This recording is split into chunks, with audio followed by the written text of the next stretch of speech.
हमारी जो बिल्डिंग है, जो हमारे पैसा लगा हुआ है, उसे हमें रिटर्न करें। हम विद्यालय बंद करने के लिए तैयार हैं। देखिए ऐसा है, आप सभी लोगों को बता दें संभल के बारे में। आप लोगों ने हमको सूचना दी और हमने बीएसए को फ़ोन भी किया, पत्र भी दिया। पत्र का जवाब भी मेरे पास आ गया है। उसमें बीएसए साहब का कहना ये था कि जब मुरादाबाद से संभल अलग हुआ तो मुरादाबाद की जो विद्यालयों की फाइलें थी उन्हें नहीं प्राप्त हुई हैं। उनसे पहले बीएसए कोई रहा होगा, उन्होंने एक्सेप्ट नहीं किया होगा, स्वीकार रिसीव नहीं किया होगा, फाइलें यहीं रह गई होंगी, इधर उधर हो गई होंगी। तो हो सकता है कि यही फाइल जो आपकी दिख रही होगा, ये हमारी फाइल है, ये हमारी फाइल हो हमारी सकता है, फाइल है। यही फाइल हो सकता है।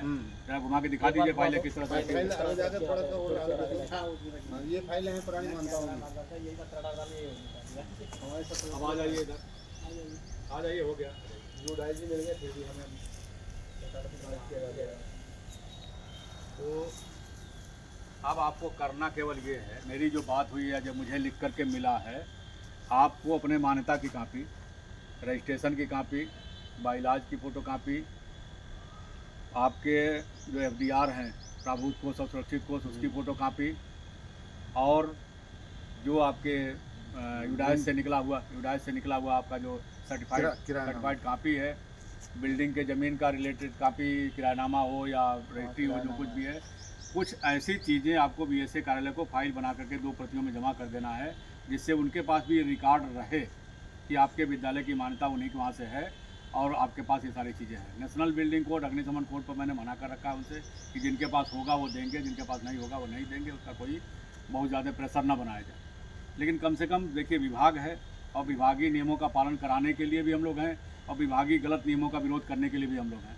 तो गलत नियमों का हम विरोध करते हैं, लेकिन जहाँ विभाग मांग रहा है हमसे, आपसे कि भाई हमारे पास साक्ष्य नहीं है आपके मान्यताओं के, तो आपको साक्ष्य देने में दिक्कत क्या है? मान्यता कापी आपके पास है, उसकी फ़ोटो कापी 5-6 चीज़ें मैंने टिक लगा के भेजा था, जो आपके मांगे गए थे, 12-13 बिंदु थे, तो या 21 बिंदु थे, उसमें से हम 21 बिंदु थे, तो 21 बिंदुओं में से हमने कुछ बिंदु हैं जो आवश्यक है किसी भी डिपार्टमेंट के लिए को होना चाहिए। तो वो रिसीव कराने में क्या दिक्कत है? उसके बाद अगर कोई दिक्कत आती है तो हम लोग हैं। और उन्होंने जो मुझे लिख के दिया है कि 70 विद्यालयों की, उन विद्यालयों की मान्यता उन्होंने प्रभावित करी है जो अतिरिक्त कक्षाएं चला रहे थे, गलत कक्षाएं चला रहे थे, अवैध कक्षाएं चला रहे थे, या बिना मान्यता के। उन्होंने कहीं नहीं लिखा है कि मान्यता प्राप्त विद्यालयों के लिए कुछ प्राविधान ऐसा किया गया है कि उनको बंद कराया जाएगा या उनको परेशान कराया जाएगा। पूर्व में भी उन्होंने यही कहा था। और अगर उसके बाद भी आप लोगों की कोई समस्या आती है तो संगठन आपके साथ है।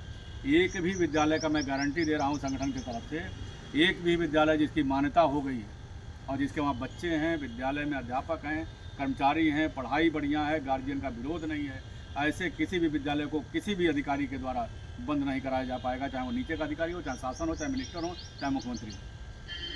कोई भी ऐसे विद्यालय को हमारे बंद नहीं करा पाएगा। जो विद्यालय यूडाइस को पूरा करता हो, जो विद्यालय आरटीई पोर्टल पे हो, आरटीई के बच्चे लेके पढ़ाता हो, उसकी शैक्षिक गुणवत्ता बढ़िया हो, उसके अभिभावक उसका विरोध न करते हो, उसको कोई कुछ नहीं कर पाएगा। नेशनल बिल्डिंग कोड, अग्निशमन कोड पर भी संगठन ने प्रमुख सचिव गिरी को और मुख्यमंत्री प्रधानमंत्री को पत्र लिखा है। उस पर आदेश भी आ गया कि आपको शिथिलता के साथ, जिनको नहीं मान्यता लेनी है, शिथिलता के साथ नेशनल बिल्डिंग कोड, अग्निशमन कोड प्रमाण पत्र मिल जाएगा। तो संगठन आपके साथ लगातार लड़ाई लड़ रहा है, चल रहा है, कर रहा है, लेकिन कहीं न कहीं हमें विभागीय नियमों को भी तो देखना होगा ना। अगर विभाग हमसे कुछ मांग रहा है, विभाग को सत्यापन करने का अधिकार है, विभाग को जांच करने का अधिकार है, विभाग को आपका रजिस्टर देखने का अधिकार है, विभाग को आपका डॉक्यूमेंट देखने का अधिकार है, ये सारे अधिकार हैं कानूनी। तो हमें फाइल देने में किसी विद्यालय वालों को दिक्कत क्या है? 2 प्रतियों में, 3 प्रतियों में फाइल बनाइए, 1 प्रति उनको, 2 प्रति उनको दीजिए, 1 प्रति रिसीव करा लीजिए। जितना आपके पास है, जो जेन्युइन है, जो होना ही चाहिए, वो तो आप उन्हें दे दीजिए ना। अब वो भी देने में लोग नेतागिरी करने लग रहे हैं तो कैसे दिक्कत काम चलेगा? दिक्कत होगी ना फिर। अब वो फाइल दे रखी है हमने। वो जो है, जो अस्थायी थी वो अस्थायी, अब जो जियो आया था वो 13 वाला, उसे मानने के लिए। देखिए, अस्थायी का कोई जियो ना आया था, ना आया है, ना कोई आएगा। वो जो भी जियो आप देख रहे हैं, आप लोग लगातार आप हमारे पत्रों को अगर पढ़ते हैं संगठन के, तो आपको पता लगता है वो सारे जो है नवीन मान्यता के जियो हैं। अच्छा, हाँ, नवीन, वो सभी नवीन मान्यताओं के जियो हैं। अस्थायी मान्यता, नवीनीकरण का कोई जियो नहीं। जो भी हो रहा है सब फर्जी हो रहा है। उसकी जांच का आदेश माननीय प्रधानमंत्री जी ने किया, उसकी जांच का आदेश माननीय मुख्यमंत्री जी ने किया है, जांच चल रही है उस पर। उसको विद्यालय वाले नहीं समझेंगे तो अधिकारी क्यों समझेंगे? अधिकारी को तो रुपया मिल रहा है बात पे। विद्यालय वालों को समझना है कि हमें नवीनीकरण, स्थायीकरण का आवेदन नहीं करना है तब तक, जब तक कि कोई शासनादेश नहीं आना जाए। केवल 1 वर्षीय मान्यता जिनकी है 2021 के बाद, उनको पेड़ा पोर्टल पर पुनः जानकारी भर के उसको अपडेट कराना है। अस्थायी मान्यता नवीनीकरण वो नहीं है, वो दे रहे हैं, वो लिख करके बात अलग की है। लेकिन वो केवल अपडेट हो रहा है कि हाँ विद्यालय हमारा संचालित हो रहा है, उसको कंटिन्यू किया जा रहा है। बाकी नीचे की जो 3 साल 5 साल की मान्यताएं 1989 से लेकर 2021 तक हैं, वो आज नहीं तो कल। मेरा दावा है कि सरकार को एक साथ एक बार में सभी को नवीनीकृत मानना होगा, क्योंकि इतनी गलतियां हो चुकी हैं विद्यालय से और सरकार से कि अगर ऐसा नहीं हुआ तो जितने लोग अब तक पढ़ करके अधिकारी कर्मचारी बने हैं सब पैदल हो जाएंगे। सारे मार्कशीट सर्टिफिकेट फर्जी घोषित हो जाएंगे अगर संगठन PIL में चला गया तो। 1989 के बाद मान्यता 84 में वो 94 में ख़त्म हो गया, 94 की मान्यता अगर है तो 99 में ख़त्म हो गया, 2000 की मान्यता 2005 में ख़त्म हो गई। मार्कशीट सर्टिफिकेट जारी होते रहे, छात्रवृत्ति दी जाती रही, छात्रपूर्ति दी जाती रही, उडाइस भरा जाता रहा, RTE के बच्चे आते रहे, RTE का भुगतान करीब 1200-1300 करोड़ रुपया हो गया। तो ये सब कहाँ जाएगा? ये सब जब जांच बैठा चारों तरफ तो जांच बैठेगा तो मान्यताओं को अद्यतन नवीनीकृत मानना होगा, अद्यतन अस्थायीकृत मानना होगा और सारे विद्यालयों में प्री प्राइमरी की कक्षाएं संचालित दिखानी पड़ेगी। उनको स्वीकृत करना पड़ेगा कि कक्षाएं जो है अधिकृत कक्षाएं हैं, इनको कक्षा संचालन की अनुमति दी गई है, अन्यथा की स्थिति में ब्याज सहित सरकार के अधिकारियों को और विद्यालय वालों को पैसा वापस करना पड़ेगा, जेल जाना पड़ेगा, बहुत सारी घटनाएं घटेंगी। उसी को जनजागरण करते हुए हम घूम रहे हैं। अधिकारी लोगों को भी बता रहे हैं कि फंस जाएंगे सब लोग, वरिष्ठ अधिकारियों को भी बता रहे हैं फंस जाएंगे सब लोग। ऑडिट जिस दिन होगा, प्री प्राइमरी का आदेश कहाँ है? ना संविधान में है, ना RTE एक्ट में है।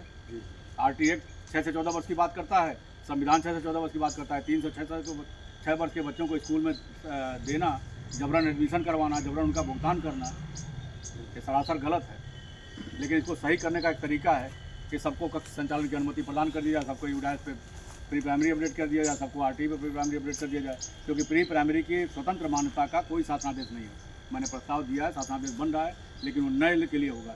जो पहले से प्री प्राइमरी चल रहे हैं, जिनका भुगतान हो चुका है, उनको आज मान्यता आप दे करके पिछला कैसे वो करेंगे, सही करेंगे? तो ये सब चीज़ें आप सभी लोगों को समझना होगा कि स्थिति क्या है। दूसरी तरफ रिलायंस आपके सिर पे सवार है, जियो विद्यालय खोलने के लिए। अधिकारी पूछते हैं कि कहाँ तक चला रहे हो विद्यालय, कोई कहाँ तक मानता है? जितनी मानता है उतने चलाइए।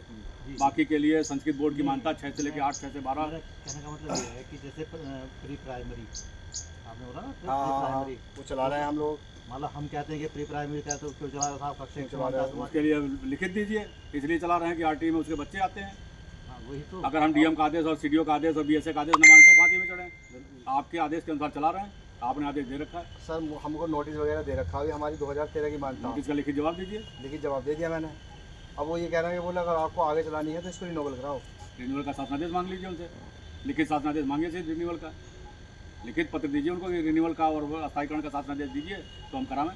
नहीं पावे तो दे, मैं तो शासन से मांग रहा हूँ, नहीं दे पा रहा। गणेश कुमार की चिट्ठियाँ हैं, कहाँ के भाई दीजिए। इसको आप लोग पढ़ लीजिएगा, पढ़ा दीजिएगा, उनको कॉपी करा के दे दीजिएगा, इसमें सब लगा हुआ। तो हम तो बहुत परेशान हैं। ये इतना ये है, लास्ट की चिट्ठी है जिस पर मुख्यमंत्री जी का आदेश है। इसकी पूरी कॉपी BSA और सारे अधिकारियों को कॉपी करा के दे दीजिएगा। उसके बाद अगर करते हैं तो फिर हमको बताइएगा। और फोन लगाकर सिन्हा जी का अभी फोटो कराएंगे, अभी करेंगे, अभी फोटो रख लेते हैं।